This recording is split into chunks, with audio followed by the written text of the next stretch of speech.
Checky, you see how AI has revolutionized a lot of things. Things like self-driving cars, like facial recognition, computer vision, etc., etc. And you might really wonder how they really work. So, at the heart of most of these AI tools are things called neural networks. But what are these neural networks and how do they work precisely? Let me explain. Neural networks are inspired by the way our brain works. Just like the way our brains has neurons that communicate with each other, neural networks are made up of interconnected nodes or neurons. These networks process information and learn from them just like the way our brain does. Think about how your brain recognizes a pen. When you see a pen, your brain activates different neurons based on the shape, the color, and purpose of the stuff you're holding, and eventually realizes it's a pen. This happens in a split of a second, and you don't even know it. It's a complex process of recognizing patterns and making connections. Your brain learns to recognize a pen through experience and basically data that I've heard about a pen,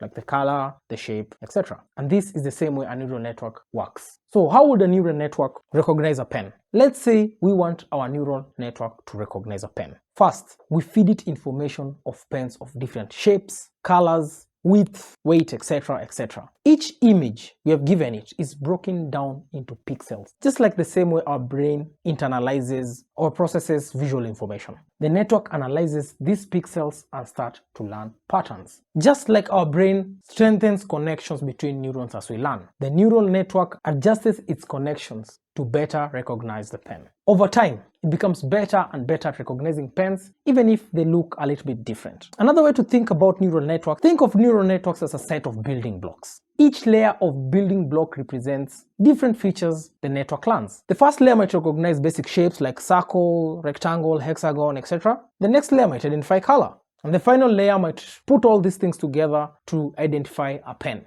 There are actually different types of neural networks for different tasks. There's the CNN, which is the convolutional neural network. These CNNs are very good at things like image recognition. And the other one's called the RNN, the recurrent neural networks, which is very good at processing sequences. So it's very good with text and speech. So just like the same way our brain helps us recognize a pen through learning and experience, neural networks learn from data to identify patterns and make decisions. And they're actually shaping our future, making AI smarter and smarter as it learns. Since the more data it gets, the better it gets. So thank you very much for reaching the end of this video. See you in the next one. Peace.